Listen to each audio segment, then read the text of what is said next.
Makakabili kayo ng any kinds of alak.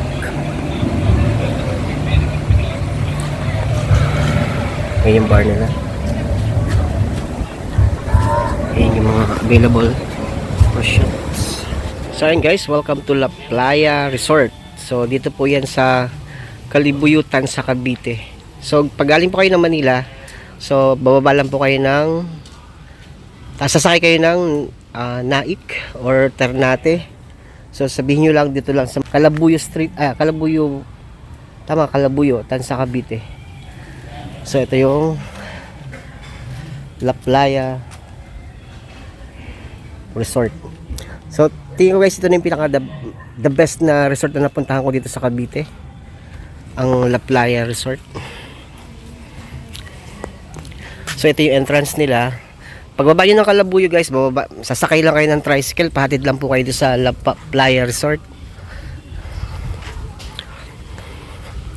Pagpasok nyo pa guys, ito yung ano nyo, makikita nyo.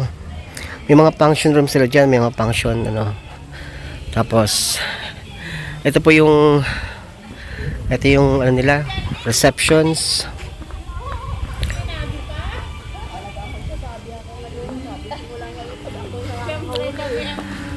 Ito po yung reception nila. So meron po tayong mga guidelines na dapat sundin. Ayan, hotline numbers, dapat sumunod tayo sa mga guidelines nila guys.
Clip for 7 person. So medyo mahal pala yun, electric fan. Casa Agujo, first level eh. Ayun po yung mga price nila. Yan. So yung rooms naman namin is labas tayo bukas. May pailaw pa ng S. yan. Ito yung CR nila. Ito yung hugasan. Ito yung CR nila guys. So okay naman. Okay naman yung rooms. Yan. May shower. Ito yung room namin. Yan. Good for 5 person daw to guys.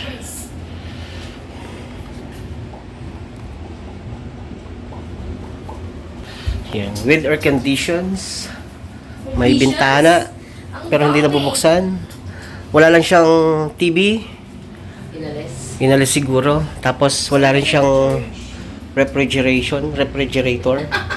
So guys, itong cottage nila napakaganda kasi merong table. Mayroong, ayun, ihawan. Hindi mo na kailangan magdala ng ihawan. Tapos, ito yung ano nila, ang cottage nila. Big cottage. Ayan, big cottage. Siguro good for 20% to. Family or... Ang ganda, di ba?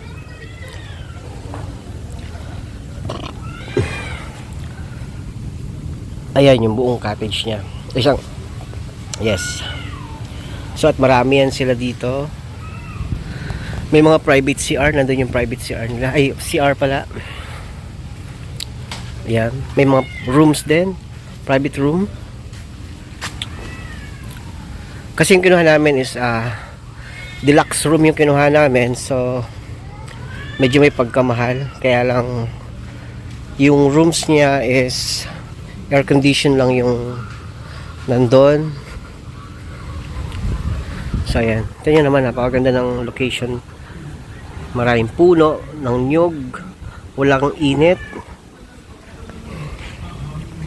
napaka-cozy ng place.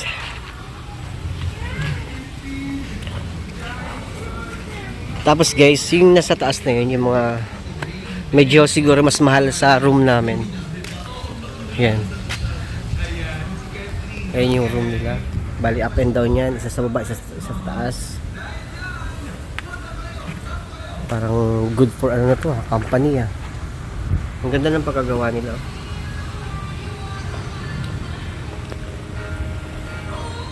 Meron sariling grill.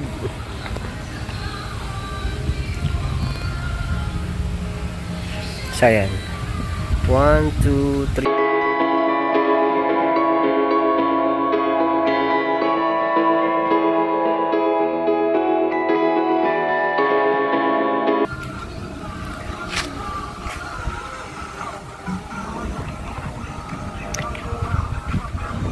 Tapos may store sila kung ano yung kailangan nyo, pwede kayong bumili.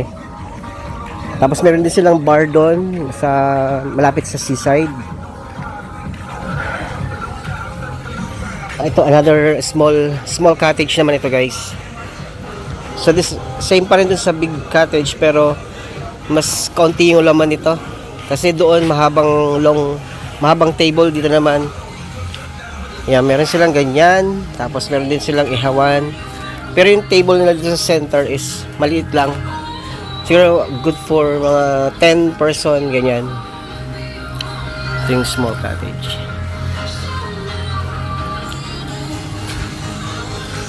So, dito yung room namin eh. Yan, ganyan.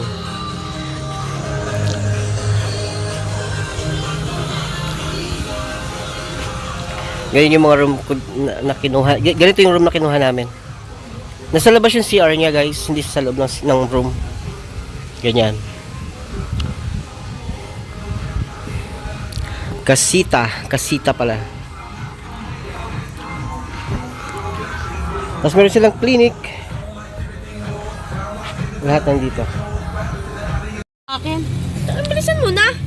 And guys, meron mga natitinda dito ng mga ganyan, ice drops, ano to? Anong tawag dito? Ice drop. Si Manong. Wala? Ano? Ang mukha ko grabe na. Bakit? Ako pa. Amats na si Jopats. Lasing. So guys, ito naman yung seaside, no? Bali doon may bar sila doon. Merong bar, any kinds of alak is meron. Hard beers, etc. So, ito naman yung seaside guys. Pagdating naman sa dagat or sa beach, hindi ko siya recommendable kasi hindi talaga siya malinis or ano, kulay brown yung color ng tubig. So, bali yung lugar napakaganda, napakalinis. Super, super. Tapos dito, ayan yung seaside guys.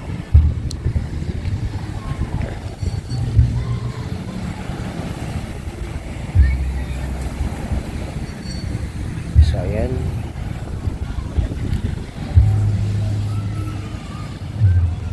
May mga function halls sila dyan. Kung kahit ilan kayo, pwede company outing, meetings, or events like birthdays, weddings, etc. Ito naman yung aking tent. Ginawa namin kanina. So, ayun guys, maraming ibang klaseng iba't ibang. Ito parang ano eh, cottage na pang pumunta ka lang tapos naupo ka lang. Ayan sila, ayan.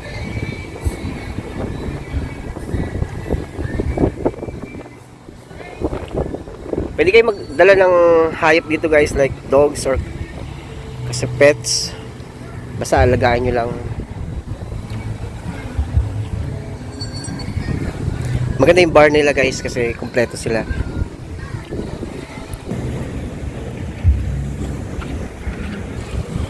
Ayan guys yung bar nila.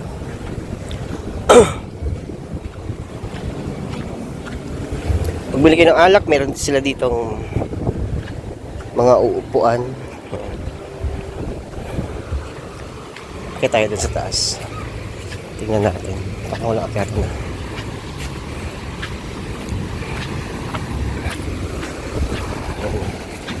Try natin umakyat sa taas para makita yung view. Oops. Careful. Hoy. Hoy. So, ayan. Whew.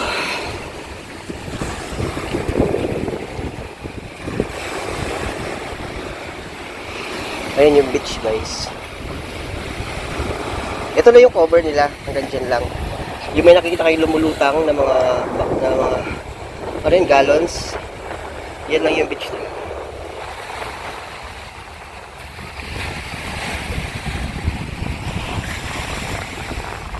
Di ba ang ganda? Ito yung sa baba yung bar.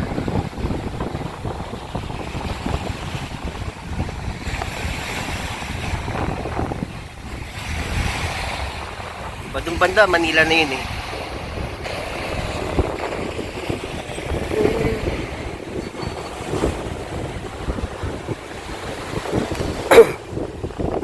Tapos guys, dito nagtitraining yung mga ating mga seaman. Ayan o.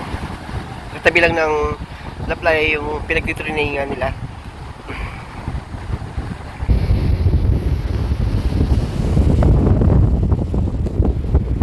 Doon naman, papunta doon. Ito, ginagawa niya natin yung daan papuntang ano eh. Bataan? Palagay ko yun na yung ginagawa nilang daan, no? Papuntang Bataan, diretsong Bataan. Cavite to Bataan.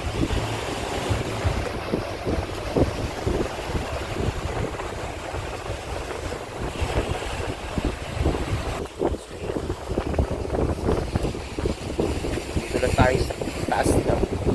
Dito sa bar guys, ayan, merong maganda yung upuan nila. Makakabili kayo ng any kinds of alak.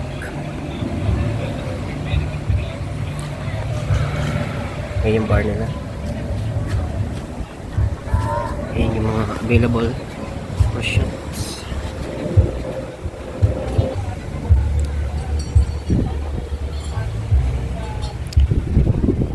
Doon sa mga mahilig mag-videoke guys or karaoke, meron din silang rentals ng videoke. Meron sila dito ng videoke. Meron silang karaoke dito na pinaparenta. So, kung gusto nyo, idadalhin na lang dito sa lugar nyo kung saan man kayo, di-deliver na lang. Meron sila dito available. Ito yung store nila. Stay safe, keep your distance. Ganon. Ito yung guard nila dito pero wala lang guard.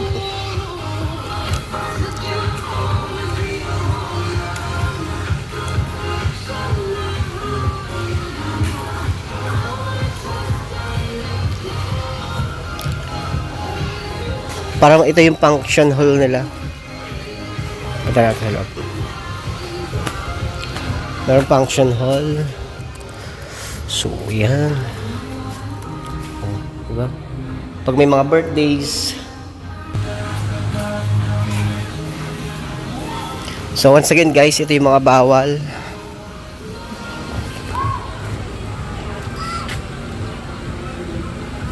So ito yun guys na tinatawag na bowler. Ito yung bowler guys, rest band. Non-refundable, waterproof. Ayan po, bawal sa pool.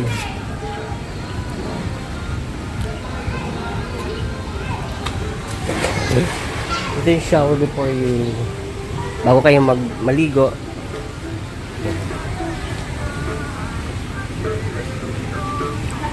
Ito yung swimming pool.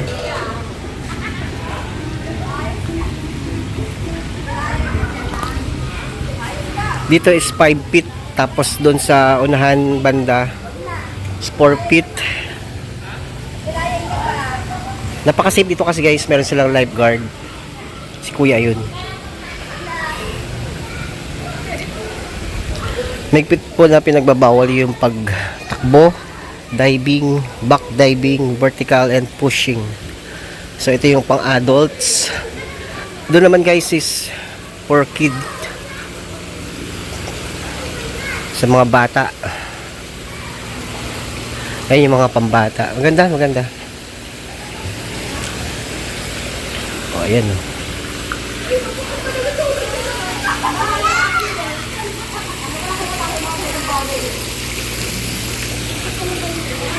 Ayan mga kids.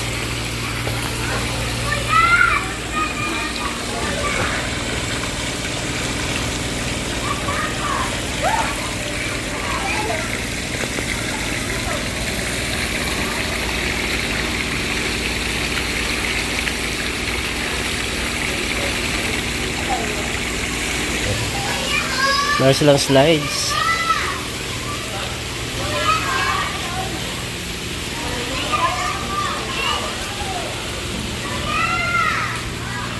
So that's it guys.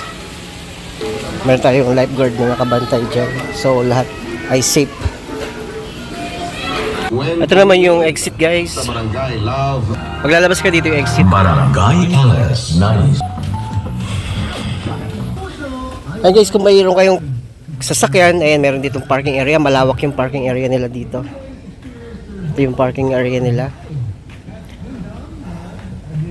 Meron kayong sasakyan, so pwede po kayong magkuhan dito kasi malaki yung pool area nila, yung parking area nila. Meron din para sa mga motorcycle, ayan.